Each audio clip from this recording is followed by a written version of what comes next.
Good morning, ladies and gentlemen. Why don't we start this presentation immediately with music? Let's go back to Brazil, to the Sao Paulo State Symphonic Band, and let's listen to Fernando Oliveira's wonderful piece, another excerpt from the regional influences by this wonderful band.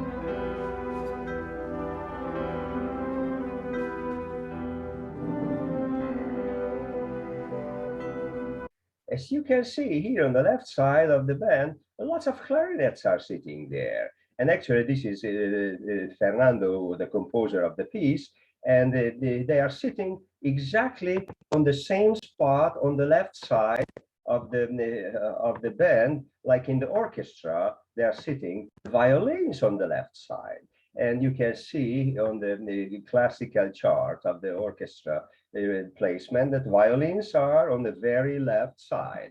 And this is that we just saw on the band that basically the clarinets are the violins of the wind band. How we got there when Louis the 14th established the military bands for his permanent army, they were called as oboists because the oboe was the most prominent instrument, woodwind instrument of the military band. Well, it actually goes to Germany in 1690 when the German instrumental maker, inventor, musician, the Hans Christoph Denner came up with the idea to create a new woodwind instrument, the clarinet. This is how it looked like the very first time. The name, the clarinet, is coming from the clarinet, the little trumpet idea. And the Germans developed it during the years to make sure that the intonation, technique, and equality of different range of sound will be more advanced. And the French loved it so much, they did their version of it. And here are the two clarinets, the German and the French clarinet next to each other. And the clarinet was getting more and more popular. Why and how? How was it different? You can remember probably that the oboe creates the sound with two vibrating reed surfaces, while the clarinet has just one.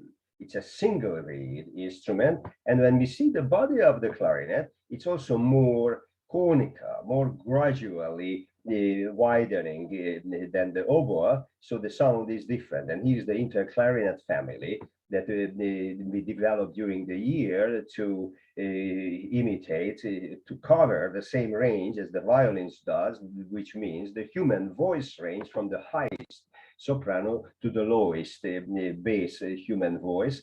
And this is why the clarinet with the single reed and a conical body has a different sound. It's much more sweet, much more gentle, much more intriguing, much more surrounding, much more inviting. So composers started to like it immediately after when 1690, Mr. Denner invented the instrument. So Vivaldi already used it in three his concertos and in one of his oratorios. The youngest son of Johann Sebastian Bach in London, Johann Christian Bach, used the clarinet immediately. Rameau, in a couple of his operas, used it. Stamitz, when premiered his symphony in Paris, a pair of clarinets was there. Haydn, in his very first mass, applied the clarinet immediately. And the clarinet was loved by Mozart very much, who even wrote the concerto, and the clarinet quintet are the great evidences.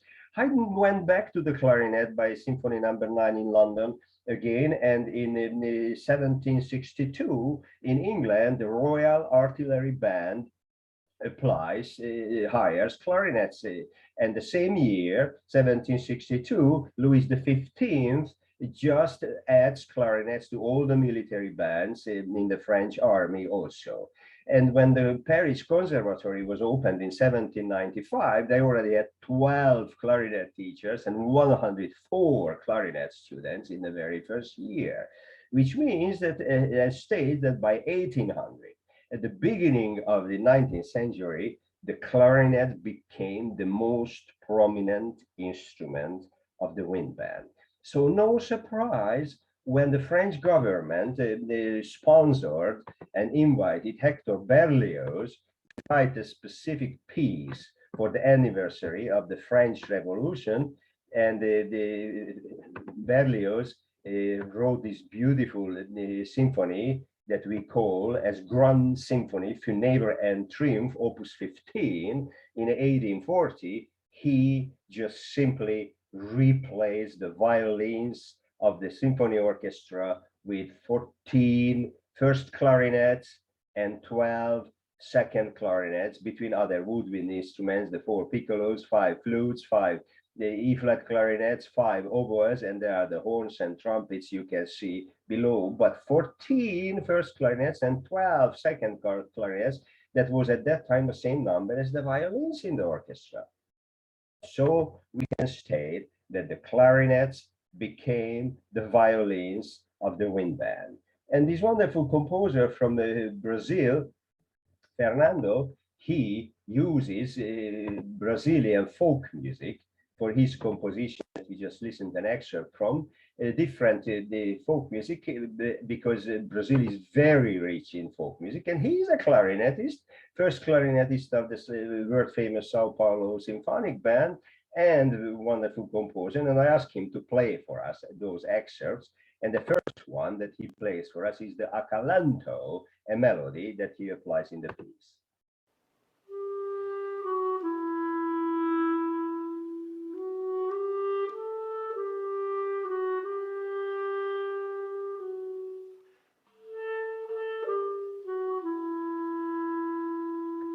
And let's listen to another excerpt, the waltz that I just played for you with the inter orchestra.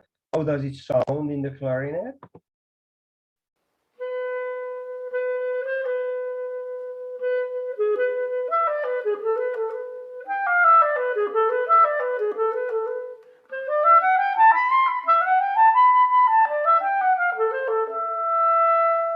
And there is one more excerpt that he shared with us from the music that he composed, the regional influences, that another Brazilian genre, very typical, a choro that you won't find anywhere else, and here it is.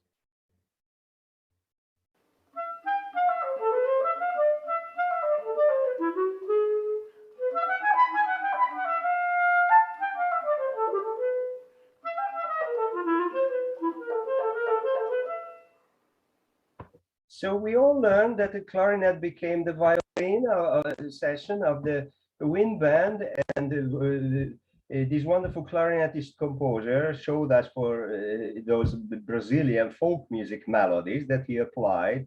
His the wonderful contemporary composition for the band, the Sao Paulo State Symphonic Band. And we all know that every nation all over the world exists, lives, survives in their own culture. And performing arts are a very critical factor of a national culture. So basically, with this composition, Fernando was supporting, summarizing, exhibiting the Brazilian culture for the world wind culture, so contributing to the interhuman culture. So if when an alien is coming to ask, who are you? We can show this piece. Hey, this is human being. We have folk music. And this Brazilian folk music that we just listened to, Atalanta and the Choro, is very similar idea like the Czardas in Hungary, the polka in Germany, the kolos in Serbia, the mugam in Azerbaijan, the tango in Uruguay and Argentina, national characteristics that gives a specific the invitation for a region, the group of people living together, keeping their traditions. And I think it's very important. And I wish and hope that the Brazilian government in Sao Paulo will realize how important that band is, not only for their city, not only for their culture, not only for South America, but for the interhuman culture, preserving this wonderful folk music that is a critical, important, very noble human characteristics. Let's listen a little bit more from the piece with the interband, another session that I would like to show you and share with you.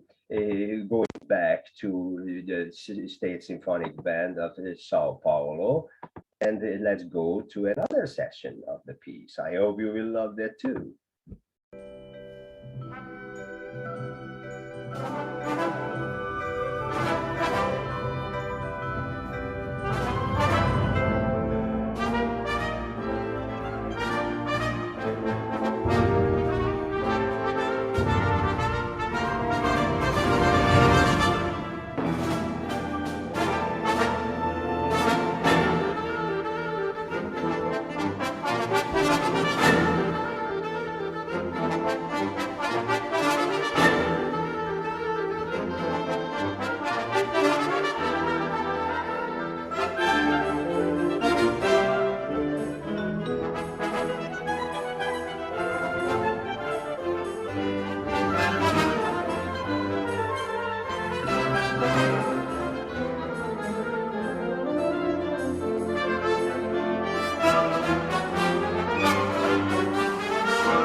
I can't get enough of that. It's so beautiful and so wonderful and so characteristics. And we learned that clarinet became the violin section of the wind band, and this wonderful clarinetist composer using wonderful folk music from Brazil, creating this excellent repertoire, contributing for the world culture with that.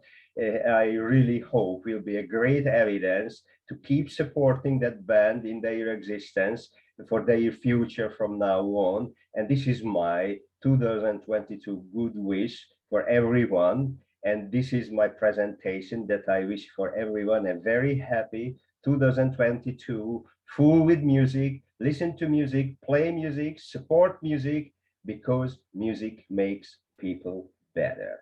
I hope you already missed my Hungarian accent and hope to see you soon. Bye-bye.